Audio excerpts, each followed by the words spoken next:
ನಾಳೆಗೆ ಇನ್ಯಾವುದು ಅಧಿಕಾರಿಗಳನ್ನ ತಯಾರು ಮಾಡುವಂತ ಫ್ಯಾಕ್ಟ್ರಿ ಅಂತೂ ಅಲ್ಲ ಇದು. ನಾವು ಪ್ರಾರಂಭ ಮಾಡಬೇಕಾದ್ರೆ ಸ್ಪಷ್ಟವಾಗಿ ಹೇಳಿದ್ವಿ, ಈ ಕಾಲೇಜಿಗೆ ಬರುವಂತ ವಿದ್ಯಾರ್ಥಿಗಳಿಗೆ ವಿದ್ಯಾಭ್ಯಾಸ ಆಧುನಿಕ ಶಿಕ್ಷಣದ ಜೊತೆಗೆ ಸಂಸ್ಕಾರ ಕೊಡುವಂತ ಕೆಲಸವನ್ನು ಮಾಡ್ತಾ ಇದ್ದೇವೆ ಅಂತ. ಅದನ್ನ ಇವತ್ತಿನವರೆಗೆ ನಾವು ಪ್ರಾಮಾಣಿಕವಾಗಿ ನಡ್ಸ್ಕೊಂಡ್ ಬಂದಿದ್ದೀವಿ. ಅನೇಕ ಕಾರ್ಯಕ್ರಮಗಳು ನೀವು ಬಂದು ನೋಡಿದಿರಿ. ವೈಜ್ಞಾನಿಕವಾದಂಥ ಕಾರ್ಯಕ್ರಮ ಇರ್ಬೋದು, ಅಥವಾ ಪರಿಸರಕ್ಕೋಸ್ಕರ ಕಾರ್ಯಕ್ರಮ ಇರ್ಬೋದು, ಪ್ಲೇಟ್ ಬ್ಯಾಂಕ್ ಸ್ಥಾಪನೆ ಮಾಡಿದ್ದಿರ್ಬೋದು, ಇನ್ನೂ ಅನೇಕ, ನಾನು ಹೆಸರು ಹೇಳಕ್ ಹೋದ್ರೆ ಬಹಳ ಕಾರ್ಯಕ್ರಮಗಳನ್ನು ನಾವು ಮಾಡಿದ್ದಿದೆ. ಈ ವರ್ಷ ವಿಶೇಷವಾಗಿ ನಾನು ವಿಚಾರ ಮಾಡಿದಾಗ, ನಮ್ಮ ಸ್ಟಾಫ್ ಮೆಂಬರ್ಸು, ಪ್ರಿನ್ಸಿಪಾಲ್ರು ನಾವೆಲ್ಲ ವಿಚಾರ ಮಾಡಿದಾಗ, ಈ ವಂದೇ ಮಾತರಂ ಗೀತೆ 150ನೇ ವರ್ಷ ಆಗಿದೆ. ಮತ್ತು ನಮ್ಮ ದೇಶದ ಪ್ರಧಾನಮಂತ್ರಿಯವರ ದೊಡ್ಡ ಕನಸು ಏನಪ್ಪಾ ಅಂದ್ರೆ, ಈ ಗೀತೆಗೆ ಆ ಸ್ವಾತಂತ್ರ್ಯ ಹೋರಾಟದ ಟೈಮ್ನಲ್ಲಿ ಯಾವ ಒಂದು ಸ್ಪಂದನ ಇತ್ತು, ಆ ಸ್ಪಂದನ ಸ್ವಾತಂತ್ರ್ಯ ಬಂದ ನಂತರ ಸಿಕ್ಕಿಲ್ಲ. ಅದನ್ನ ನಾವೆಲ್ಲರೂ ಒಪ್ಕೊಳ್ಳೇಬೇಕು. ಅದು ಯಾವ ಕಾರಣಕ್ಕಾಗಿದೆ ಹೇಳೋದನ್ನು ನಾನಂತೂ ಚರ್ಚೆ ಮಾಡಕ್ ಹೋಗೋದಿಲ್ಲ. ನಮ್ಮ ದೇಶಭಕ್ತಿ ಗೀತೆಯಾಗಿ ಇದನ್ನ ಆ ಕಾಲದಲ್ಲಿ ಸ್ವೀಕಾರ ಮಾಡಬಹುದಿತ್ತು. ಆದರೆ ಬಹಳ ಸಮಯದ ನಂತರಾದರೂ ಅದನ್ನ ನಮ್ಮ ಈಗಿನ ಸರ್ಕಾರ, ನಮ್ಮ ನೆಚ್ಚಿನ ಪ್ರಧಾನಮಂತ್ರಿಗಳಾದಂಥ ನರೇಂದ್ರ ಮೋದಿ ಅವರ ನೇತೃತ್ವದಲ್ಲಿ ಅದನ್ನ ಪಾರ್ಲಿಮೆಂಟ್ ಅಲ್ಲಿ ಬಹುಮತದಿಂದ ಅದನ್ನ ಎಕ್ಸೆಪ್ಟ್ ಮಾಡಿದ್ದಾರೆ. ಮತ್ತು ಇವತ್ತು ಈ ದೇಶಭಕ್ತಿ ಗೀತೆಯನ್ನ ಎಲ್ಲ ಕಾರ್ಯಕ್ರಮಗಳಲ್ಲಿ, ಸರ್ಕಾರದ ಯಾವುದೇ ಕಾರ್ಯಕ್ರಮ ಇರಬಹುದು ಅಥವಾ ನಾವು ಯಾವುದೇ ಕಾರ್ಯಕ್ರಮ ಮಾಡುವಾಗ ರಾಷ್ಟ್ರಗೀತೆಯ ಜೊತೆಗೆ ವಂದೇ ಮಾತರಂ ಕೂಡ ಪೂರ್ತಿಯಾಗಿ ಹಾಡಬೇಕು ಅಂತ ಒಂದು ಸಂಕಲ್ಪವನ್ನ ಪ್ರಧಾನಮಂತ್ರಿಗಳು ಮಾಡಿದ್ದಾರೆ, ನಮ್ಮ ದೇಶದ ಪ್ರಧಾನಮಂತ್ರಿಗಳು. ಸೊ ಆ ಹಿನ್ನೆಲೆಯಲ್ಲಿ ನಾನು ವಿಚಾರ ಮಾಡಿದಾಗ ನಾನು ಸಾಮಾನ್ಯವಾಗಿ ಹೇಳ್ತೇನೆ, ನಮ್ಗೆ 3 ತಾಯಂದಿರು. ಒಂದು ಜನ್ಮ ಕೊಟ್ಟ ತಾಯಿ, ಇನ್ನೊಂದು ಬದುಕನ್ನು ಕೊಟ್ಟಂತ ತಾಯಿ, ಅದು ನಮ್ಮ ದೇಶ. ಇನ್ನೊಂದು ಪ್ರಾಯಶಃ ನಮ್ಮ ತಾಯಿ ನಮಗೆ ಎದೆ ಹಾಲನ್ನು 1 ವರ್ಷ ಕೊಟ್ಟರೆ ನಮ್ಮ ಉಸಿರಿರೋ ತನಕ ಹಾಲನ್ನು ಕೊಡುವಂಥ ತಾಯಿ, ಅಮೃತವನ್ನು ಕೊಡುವಂಥ ತಾಯಿ ಗೋಮಾತೆ.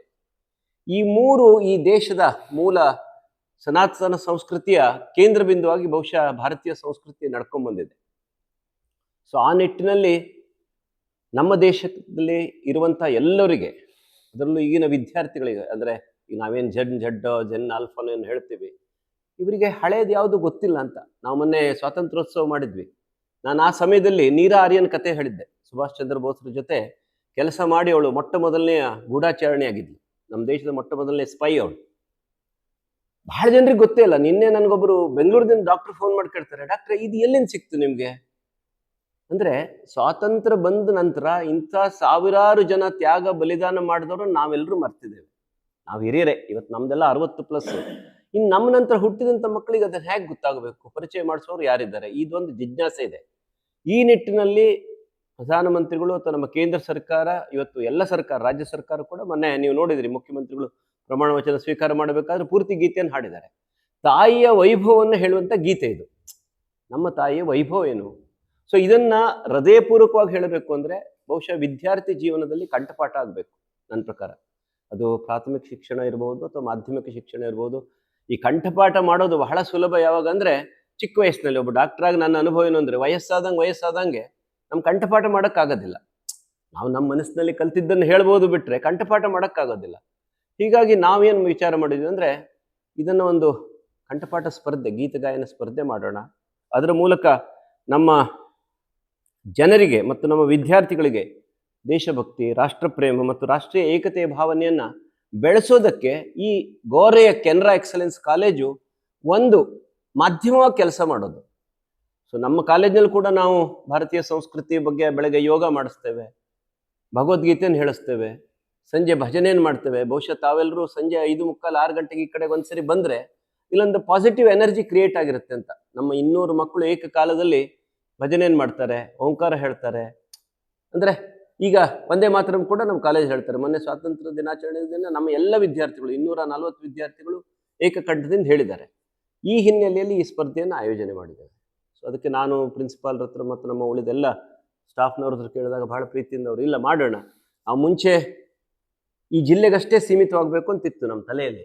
ಆದರೆ ನಮ್ಮ ಪ್ರಾಂಶುಪಾಲರು ಹೇಳಿದ್ರು, ಇಲ್ಲ ರಾಜ್ಯ ಮಟ್ಟ ಸ್ಪರ್ಧೆ ಮಾಡೋಣ. ಮೊದಲನೇ ಹಂತದಲ್ಲಿ ನಾವು ಆನ್ಲೈನ್ ಸ್ಪರ್ಧೆಯನ್ನು ಮಾಡೋಣ ಅಂತ. ಅಂದರೆ ನಮ್ಮ ಆನ್ಲೈನ್ ಪ್ಲಾಟ್ಫಾರ್ಮ್ ಅಂತೂ ಇದೆ, Canara excellence PU college Gore platform ಇದೆ. ಸೊ ಮೊದಲನೇ ಹಂತದಲ್ಲಿ ನಾವು ರಾಜ್ಯದ ಎಲ್ಲಾ ಭಾಗಕ್ಕೆ ಇದನ್ನು ಸಂಪರ್ಕ ಮಾಡುವಂಥ ವ್ಯವಸ್ಥೆ. ಸೊ 3 ನಿಮಿಷ 10 ಸೆಕೆಂಡ್ಗಳಲ್ಲಿ ವಂದೇ ಮಾತರಂ ಗೀತೆಯನ್ನ ಪ್ರತಿಯೊಂದು ಹೈಸ್ಕೂಲಿಂದ 2 ವಿದ್ಯಾರ್ಥಿಗಳಿಗೆ ಅವಕಾಶ ಇದೆ. ಆ 2 ವಿದ್ಯಾರ್ಥಿಗಳನ್ನ ಹೈಸ್ಕೂಲ್ ಮುಖ್ಯಾಧ್ಯಾಪಕರು ಮತ್ತು ಅಲ್ಲಿಯ ಶಿಕ್ಷಕರು, ಅಲ್ಲಿಯ ಮ್ಯಾನೇಜ್ಮೆಂಟ್ ಆಯ್ಕೆ ಮಾಡಬೇಕು. ಅದನ್ನ ನಮ್ಮ ವಾಟ್ಸಪ್ ಚಾನಲ್ಗೆ ತಲುಪಿಸುವಂತ ವ್ಯವಸ್ಥೆಯನ್ನ 1ನೇ ತಾರೀಕಲ್ವ 31ರೊಳಗೆ ನಮ್ಗೆ ಕಳಿಸ್ಬೇಕು. ಸೊ ನಮ್ಮ ಉದ್ದೇಶ ಏನಪ್ಪಾ ಅಂದ್ರೆ ನಮ್ಮ ರಾಜ್ಯದಿಂದ ಇದಕ್ಕೆ ಕನಿಷ್ಠ ಒಂದು 500 ವಿದ್ಯಾರ್ಥಿಗಳಾದ್ರೂ ಭಾಗವಹಿಸಬೇಕು ಅಂತ.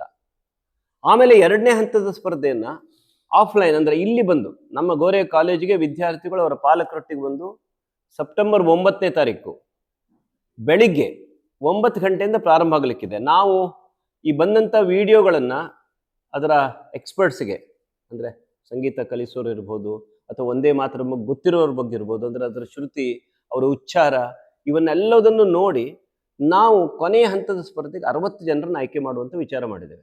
60 ಜನ ನಮ್ಮ ಕಾಲೇಜಿಗೆ ಬರಬೇಕು.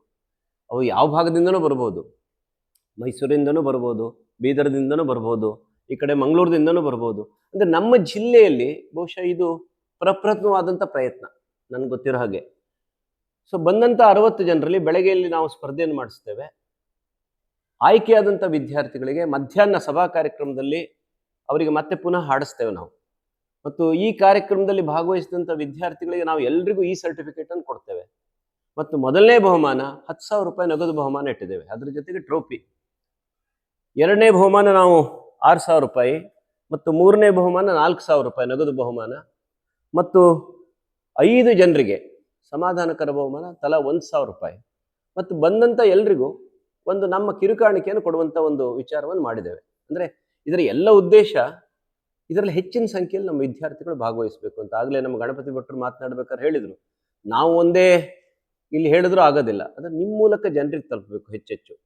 ಅದರಲ್ಲಿ ನಮ್ಮ ಜಿಲ್ಲೆಯ ಜನರಿಗೆ ನಿಮ್ಮ ಮೂಲಕ ಹೆಚ್ಚು ತಲುಪಬೇಕು. ಮತ್ತು ನಮ್ಮ ಈಗ ವಿಜಯ ಕರ್ನಾಟಕ ಇರ್ಬೋದು, ಪ್ರಜಾವಾಣಿ ಇರ್ಬೋದು, ಅಂದರೆ ರಾಜ್ಯ ಮಟ್ಟದ ಪತ್ರಿಕೆಗಳಲ್ಲೂ ಕೂಡ ಇದು ರಾಜ್ಯ ಮಟ್ಟದ ನ್ಯೂಸ್ ಆದರೆ ಬಹಳ ಜನ ವಿದ್ಯಾರ್ಥಿಗಳಿಗೆ ಆಕರ್ಷಣೆ ಆಗ್ಬೋದು ಅಂತ ನನ್ನ ಅನಿಸಿಕೆ.